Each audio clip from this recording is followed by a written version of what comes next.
Hi, I'm Opal.Adisa, and I'm reading three poems that have to do with femicide and these terrible times we're going through of gender-based violence against women. The first one is called How to Read Progress. After 40 years in the trenches, she was tired. A feminist, not willing yet to say disillusioned, but somewhere between that and depressed.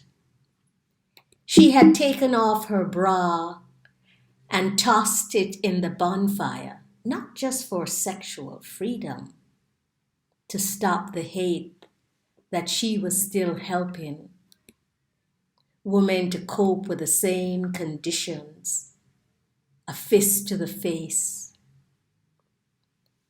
If it was a chicken again, or just because, pulled behind a dumpster, legs pried open, vagina bleeding from the rage. Why were you out so late, walking alone, is always the comment.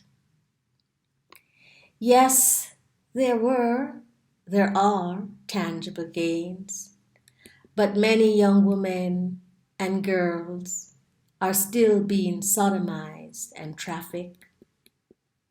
With sagging breasts, no one cared or noticed her, but she was still out there in the struggle. The second poem is called Out with the New.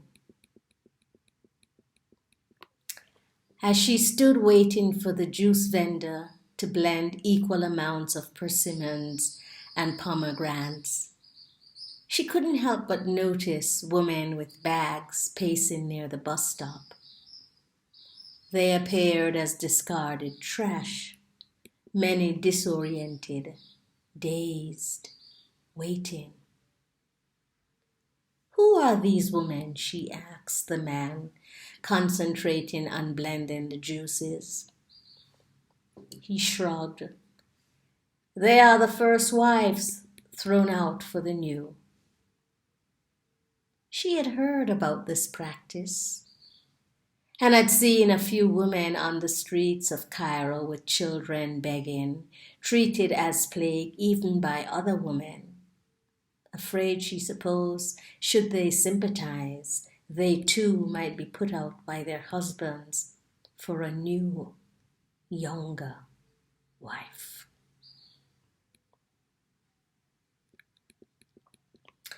The second poem is called It Gets Transferred as Anger. She could tell he was afraid by the shaking of his hands in his pocket despite his bravado.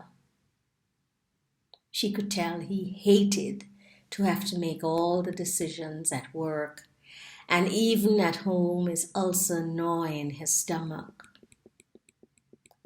She could tell he didn't know how to tell the girl, or even if he should tell her, he liked her and expose himself to rejection.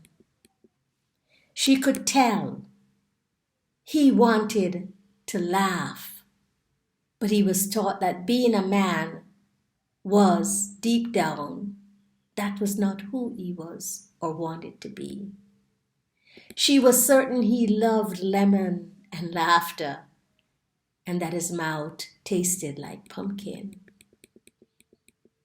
She was certain his long stints in the bathroom were occupied with meditating, not reading the sport section.